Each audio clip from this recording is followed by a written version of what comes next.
Assalamu alaikum students. I am your English teacher from Nexus Schooling System and I hope you all are fine and having a good time at your homes, being safe. Today we will study some topics of English subjects of class 8. As you can see, the is of class 8. So now students of class 8, please open your books with me. Come on the page of contents. It's on the page number 4. Here we have four things in the content: unit, theme, page number, and learning outcomes. First thing we will see the unit, what unit we will learn today or study.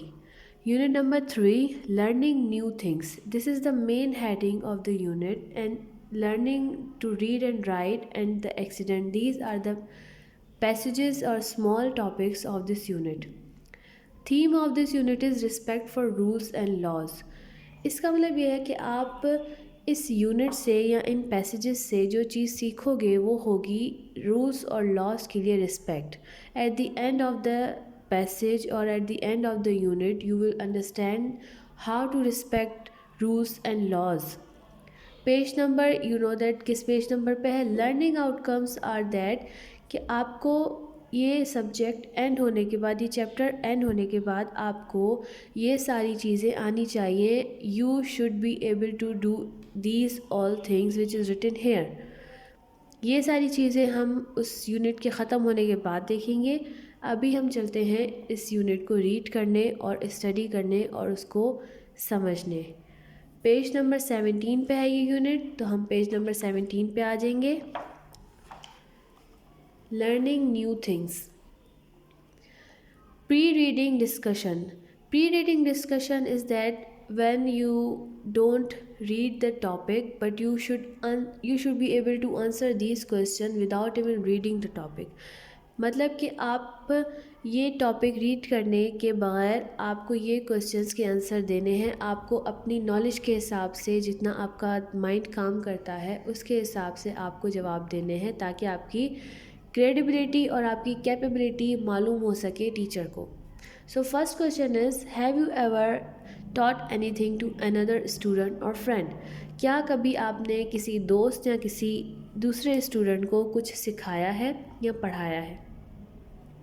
आपको इसका जवाब आता होगा, I hope and I am sure कि आप सिर्फ वो जवाब अपने पास सोचेंगे नहीं, बल्कि एक पेपर लेंगे, लूज़ पेपर, उस पर आप टॉपिक का नाम लिखेंगे, just like I'm writing this.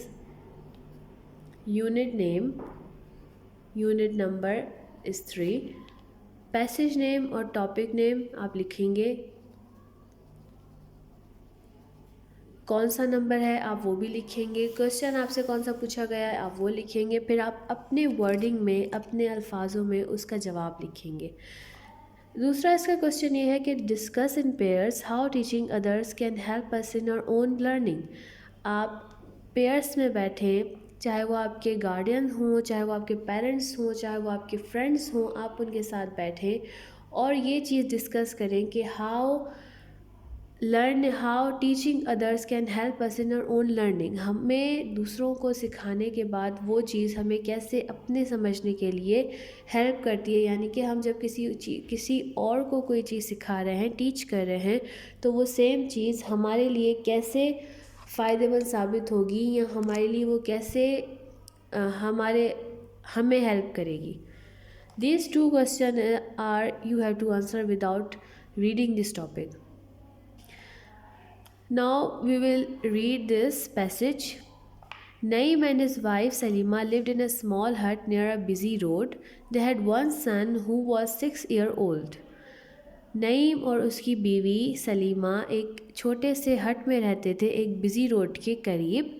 उनको एक बेटा था जो 6 साल का था। This is the knowledge we are getting here कि वो 6 साल का था। Naeem work as a mechanics assistant at a petrol station nearby. Naeem एक मैकेनिक्स असिस्टेंट के तौर पे काम करता था करीब के किसी पेट्रोल स्टेशन पे। नियर बाय का मतलब है करीब के, करीब के, मतलब उनको पता नहीं है कहाँ, लेकिन वहीं कहीं उसका पेट्रोल स्टेशन था और वहीं कहीं वो काम करता था। Naeem and Salima had very little money, but they sent their son Tahir to school. Naeem और सलीमा के पास बहुत कम पैसे थे, लेकिन फिर भी उन्होंने अपने बेटे ताहिर को स्कूल भेजा. Neither Naeem nor Salima could read or write. ना सलीम और ना नईम और ना ही सलीमा पढ़ सकते थे और ना लिख सकते थे. But they took a lot of interest in their sons studies. लेकिन उन्होंने अपने बेटे की पढ़ाई पे बहुत ही ज़्यादा इंटरेस्ट दिया कि वो जो पढ़ता था वो भी वो चीज़ें पढ़ने की कोशिश करते थे. They used to ask Tahir to teach them what he learn at a school and the little boy was very proud to be their teacher. वो ताहिर से ये रिक्वेस्ट करते थे, पूछते थे कि क्या वो उन्हें भी वो चीज़ सिखा सकता है जो वो खुद स्कूल से समझ कर या सीख कर आता है. और ताहिर जो वो ऑब्वियसली वो बच्चा था, तो वो बहुत ज़्यादा प्राउड फील करता था उनका टीचर होने में और उनको पढ़ाने में. So the whole family was learning to read and write. तो जो पूरी फैमिली थी वो लिखने और पढ़ने को सीख रही थी. Tahir was at the top of his class at school because he was getting so much practice at home. Tahir अपनी क्लास का एक टॉपर बच्चा था. ताहिर अपनी क्लास में टॉप करता था. क्योंकि वो अपने घर पे बहुत प्रैक्टिस ले रहा था, क्योंकि उसको बहुत प्रैक्टिस मिल रही थी अपने घर से ही. One evening after they had returned from work, Tahir was giving his parents dictation. एक शाम को जब वो काम से लौटे तो ताहिर अपने पेरेंट्स की डिक्टेशन ले रहा था, उनको डिक्टेशन दे रहा था. Salima was good at dictation. Salima dictation में अच्छी थी. She finish writing bat not and cat. उसने बैट नॉट और कैट लिख कर ख़त्म कर दिया. And looked at what her husband was writing. और उसने देखा कि उसका हस्बैंड क्या लिख रहा है. You are cheating mother, said Tahir, playfully waving his ruler over his mother, copying his teacher at school. आप तो चीटिंग कर रही हैं माँ, ताहिर ने कहा, खेलते कूदते हुए, मतलब मजाक मस्ती करते हुए. उसने अपने माँ के ऊपर स्केल लहराई, जैसा कि वो अपने स्कूल में देखता था कि उसका जो टीचर है वो उसके ऊपर जैसे स्केल लहराता था, वैसे ही वो अपनी माँ को मजाक में डराने के लिए उसने वो स्केल उनके ऊपर लहराई. But Salima cried out, pointing to her husband's work, Look, it's all wrong. Look at what he is writing. लेकिन सलीमा ज़ोर से उसने एहतजाज किया. उसने ज़ोर से चीख के बोला, अपने हस्बैंड की तरफ पॉइंट आउट करते हुए कि उसको देखो, वो देखो गलत लिख रहा है, देखो वो क्या लिख रहा है. Naeem was working slowly and carefully. The tip of his tongue was sticking out of his mouth and his face was close to the piece of paper on which he was neatly writing bought, net and caught. Naeem अपना काम आराम आराम से और ध्यान से कर रहा था. उसकी ज़बान की जो टिप है, जो उसके ज़बान का कोना है बाहर का, वो उसके मुंह से बाहर निकल आया था और उसका फेस उस पेपर के टुकड़े में बहुत ही क्लोज यानी कि बहुत ही करीब था, जिसमें वो नीटली यानी कि साफ़ सुथराई के साथ, अच्छी सफाई के साथ वो लिख रहा था bought, net and caught. He turn and looked at his wife and son questioningly where had he gone wrong.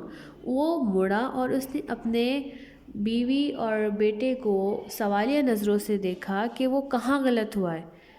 You always mix up your age and your ओज, laughed Tahir, climbing on his father's back and putting his arms around his neck to hug him. आप हमेशा अपने as और अपने ओस को mix कर देते हैं. ताहिर इस बात पे हंसा. वो अपने फादर के बैक पे क्लाइंब किया, उस पे बैक पे चढ़ा, उनकी अपनी बाहें उनके नेक के अराउंड घुमाते हुए, उनको हक करते हुए उनके नेक पे चढ़ा. मजाक मस्ती उनकी चल रही थी. ऐसे ही नेक्स्ट टॉपिक इनका स्टार्ट होता है द एक्सीडेंट. पहले हमने क्या सीखा, वो बैठे हुए थे, उन्होंने चीज़ें सीखी, उन्होंने लर्निंग की, उन्होंने काम किया सारा. अब आता है दूसरा इसका topic the accident. Suddenly there was a sound. अचानक से वो खेल कूद कर रहे थे कि अचानक से एक बहुत ही लाउड साउंड हुआ। Naeem sat up on the चारपाई and gently loosened ताहिर's hand from his neck. Naeem चारपाई पे उठकर बैठ गया और आराम से ताहिर के हाथ अपनी नेक से लूज़ किए यानी कि हटा दिए। I think there is an accident on the road, he said. मुझे लगता है कि रोड पे कोई एक्सीडेंट हुआ है, उसने कहा। It sounds like a bad accident, said Salima looking out of the window. ऐसा ऐसा लग रहा है कि कोई बहुत ही ख़राब एक्सीडेंट हुआ है, कोई बहुत ही ख़राब हादसा हुआ है, सलीमा कहती है अपनी खिड़की से बाहर देखते हुए। Naim went out to look. A large truck had braked suddenly and an armored van had hit the truck from behind. From behind. Naeem बाहर देखने जाता है तो वो क्या देखता है कि एक बड़े से ट्रक ने अचानक से ब्रेक लगाई थी और एक पीछे जो वैन आ रही थी, आर्मर्ड वैन थी, वो उस ट्रक के पीछे से आके हिट कर गई और उसके पीछे लग गई। The front of the van was smashed and the driver and the guard sitting next to him were badly injured. Van के फ्रंट का हिस्सा स्मैश यानी कि पूरा पिचक चुका था और वो बहुत ही स्मैश हो चुका था, और जो ड्राइवर और गार्ड उसके साथ बैठा हुआ था वो बहुत ही बुरे तरीके से ज़ख्मी हो चुके थे। The doors at the back of the van had flown open and bundles of paper were thrown out. Van की बैक पे जो डोर्स थे वो उस धक्का लगने से, हिट होने की वजह से खुल चुके थे, और जो बंडल्स थे पेपर के वो बाहर निकल रहे थे, बाहर गिर गए थे। Naeem saw a lot of people fall over the bundles and pull out the paper excitedly. He wondered what was happening till he realized that the paper was actually currency notes. Naeem ने देखा कि बहुत सारे लोग bundles के ऊपर गिर रहे हैं और पेपर को एक्साइटेडली यानी कि जोश से वो उठा रहे हैं। वो सोच में पड़ गया कि ऐसा यहाँ पे क्या हो रहा है, जब तक उसे रियलाइज़ हुआ कि जो पेपर वहाँ गिरा था वो असल में करेंसी नोट्स थे, वो पैसे के नोट थे, वो बंडल्स करेंसी थी।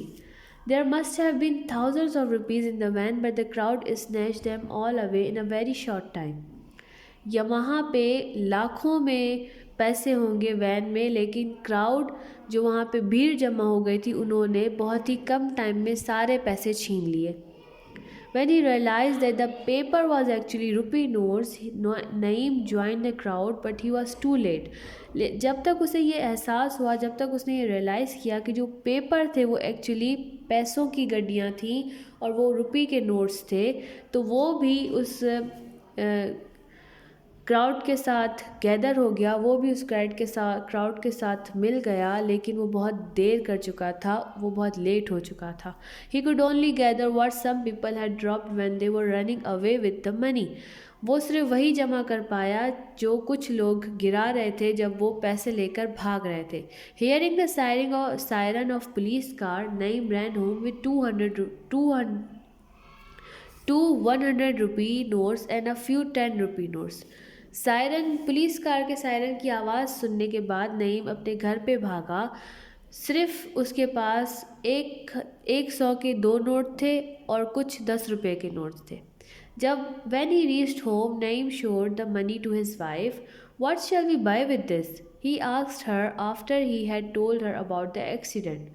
जब वो घर पहुंचा और नईम ने वो पैसे अपनी बीवी को दिखाए तो उसने अपनी बीवी से पूछा कि हमें इससे क्या ख़रीदना चाहिए। ये उसने तब पूछा जब उसने पूरी स्टोरी एक्सीडेंट के बारे में अपनी बीवी को बता दी थी।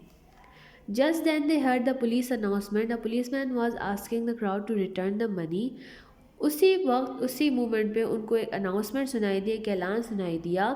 एक पुलिसमैन लोगों से ये दरख्वास्त कर रहा था कि वो जो पैसे उन्होंने उठाए हैं वो वापस लौटा दें।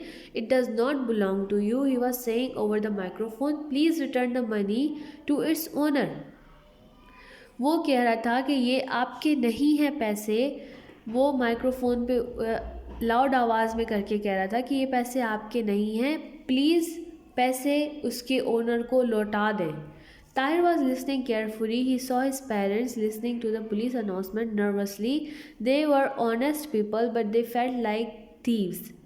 ताहिर बहुत ध्यान से वो अनाउंसमेंट सुन रहा था। उसने अपने पेरेंट्स को भी वो ऐलान सुनते हुए सुना, लेकिन वो बहुत घबरा गए थे वो ऐलान सुनने के बाद। वो सच्चे लोग थे, उन्होंने कोई चोरी नहीं की थी, उन्होंने सिर्फ पैसे उठाए थे, लेकिन फिर भी उनको ऐसा महसूस हो रहा था कि वो उन्होंने चोरी की है और वो चोर हैं। Tahir asked them, whose money is it? Tahir ने उनसे पूछा कि ये पैसे किसके हैं। His mother cleared his throat. उसकी माँ ने घबराहट के मारे, उसका गला सूख गया था तो उसने अपना गला साफ किया। Your father found it so it is our money now, she said.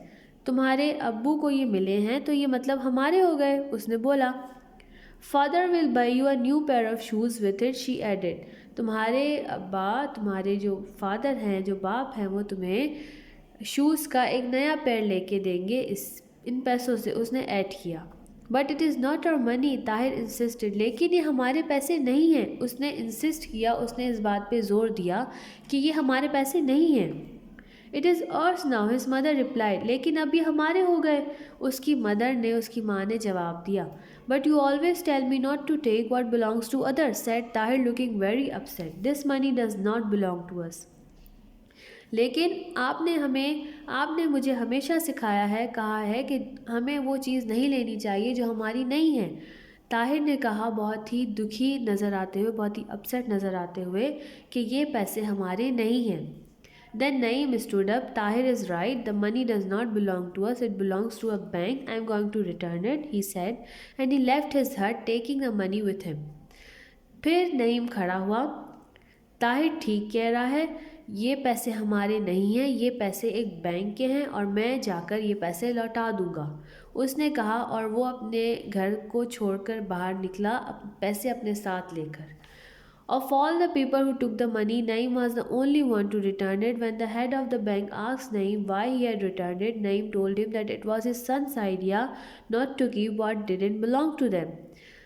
सब लोगों में से जितने लोगों ने भी पैसे चोरी किए, वहाँ से नईम सिर्फ अकेला था जिसने अपने पैसे लौटाए। जब बैंक के हेड, जो बैंक के ओनर थे, उन्होंने ये सुना तो उन्होंने नईम से पूछा कि तुमने क्यों लौटाए पैसे, आपने क्यों लौटाए?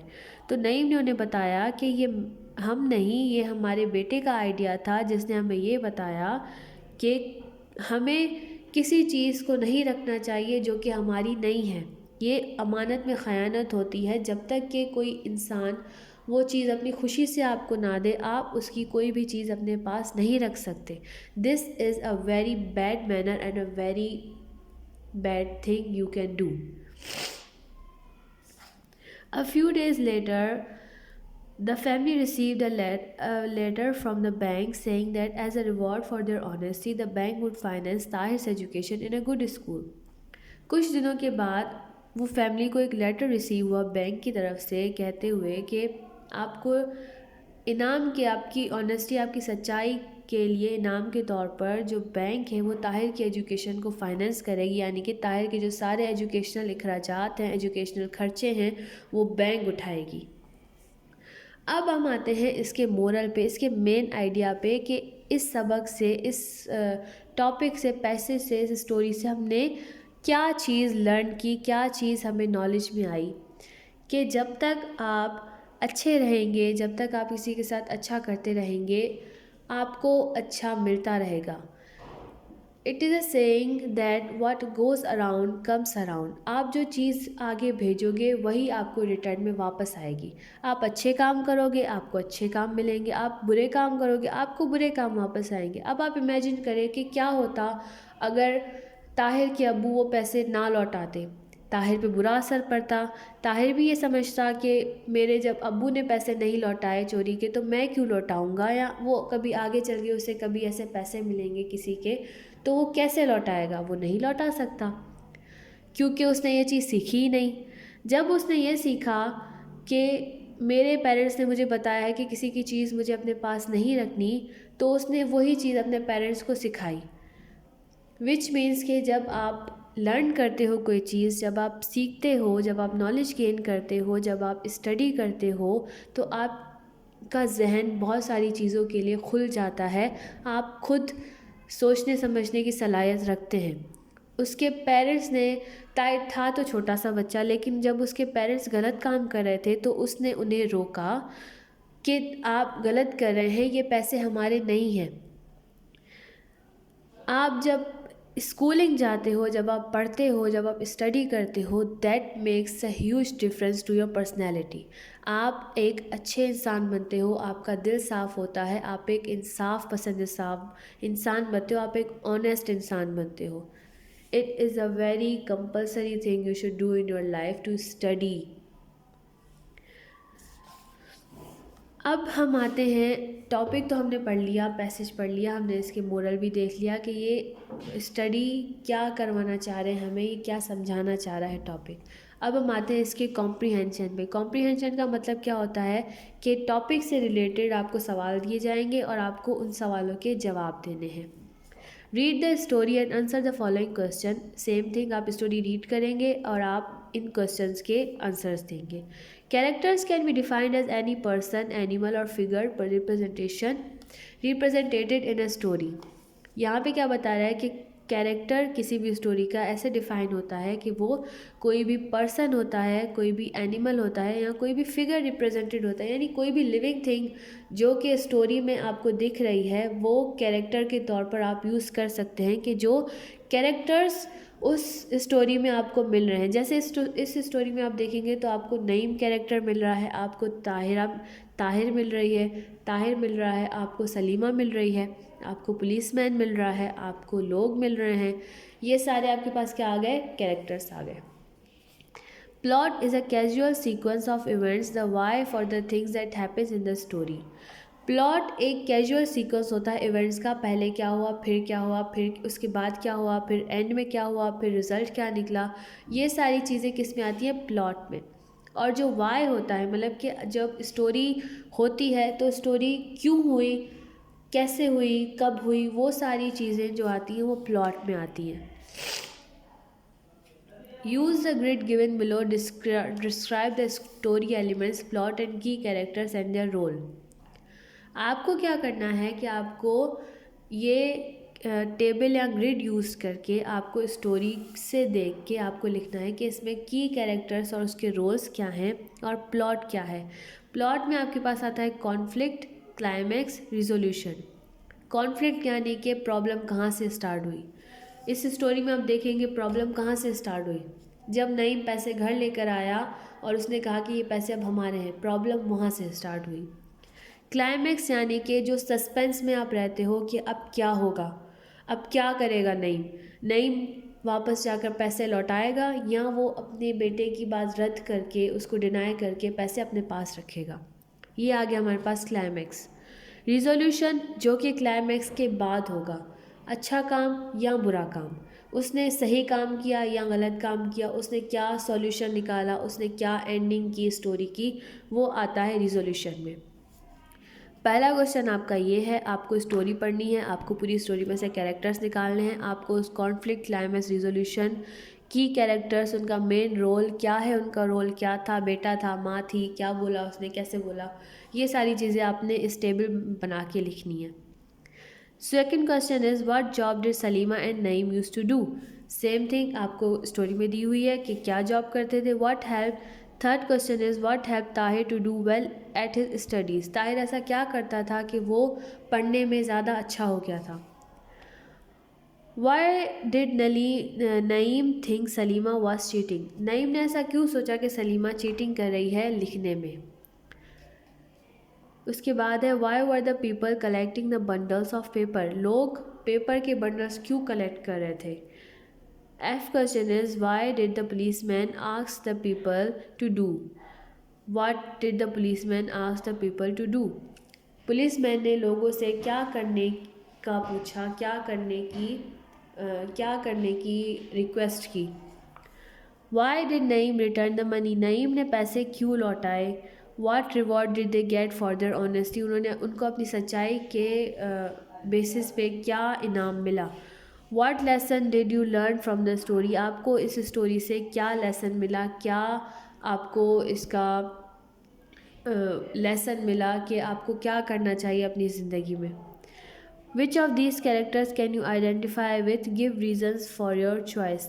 आप इस स्टोरी में दिए गए कैरेक्टर्स को कैसे आइडेंटिफाई कर सकते हैं, कैसे आप ये समझ सकते हैं कि आप अपनी लाइफ को उस कैरेक्टर से लिंक कर सकते हैं। जैसे कि ताहिर एक स्टूडेंट है, आप भी एक स्टूडेंट हो, तो वो आइडेंटिफिकेशन आप कैसे कर सकते हैं, आपको रीज़न देने हैं अपनी चॉइस के कि आप कैसे किसी कैरेक्टर को आइडेंटिफाई करेंगे। उसके बाद आती है हमारे पास ये कॉम्प्रिहेंशन पूरा हो गया, ये आपको अपने पेपर अपने कॉपी में असाइनमेंट के तौर पर करना है। वोकेबलरी यानी कि आपके वर्ड्स में इजाफ़ा करना, आपके जो वर्ड्स हैं आपके माइंड में या आपके जो वर्ड्स का ज़ख़ीरा है उसमें कुछ और वर्ड्स की एडिशन करना। ये सारे वर्ड्स लिखे हुए हैं जो आपको याद करने हैं। इसमें कह रहा है कि क्वेश्चन नंबर 2 है, you have read the words given below in the passage, now use them to fill in the blanks in the sentences given below. आपने ये जो वर्ड्स बॉक्स में दिए हुए हैं ये सारे आप इस पैसेज में पढ़ चुके हैं। आपको ये वर्ड्स अपनी तरफ से जो दिए गए सेंटेंसेस हैं ये वाले, इनमें यूज़ करने हैं अपनी मदद करके। स्मैश्ड यानी कि पिचक जाना, इंजर्ड ज़ख्मी हो जाना, थाउजेंड्स ऑफ यानी कि लाखों में, टू लेट बहुत देर से, सायरन पुलिस की गाड़ी का सायरन होता है जो, अनाउंसमेंट ऐलान करना, ओनर किसी का मालिक होना, केयरफुली ध्यान से, नर्वसली घबराहट होना, थीव्स यानी कि चोर, प्लूरल में चोर, थीव्स का जो सिंगुलर होता है वो थीफ होता है, एफ लगता है उसमें, एक चोर। यहाँ पे है थीव्स यानी कि काफ़ी ज़्यादा, काफ़ी सारे चोर। ऑलवेज़ हमेशा से। ये सारे वर्ड्स आपको इन फिल इन द ब्लैंक्स में यूज़ करने हैं और आपको ये पूरा करना है। यहाँ तक आपके 2 एक्सरसाइजेज हैं जो कि आपको असाइनमेंट के तौर पे करने हैं। That's all for today, and I hope you will do every single question in your paper or assignment as a assignment. You will do that, and I hope you are safe and you will be safe and you will take care of yourself. Thank you. Allah Hafiz. I am from Nexus Schooling System, and if you have any queries or any कोई भी चीज़ आपको समझ में नहीं आई तो you can come at school, we are open Monday Tuesday Wednesday, 3 days we are open. अल्लाह हाफ़िज़।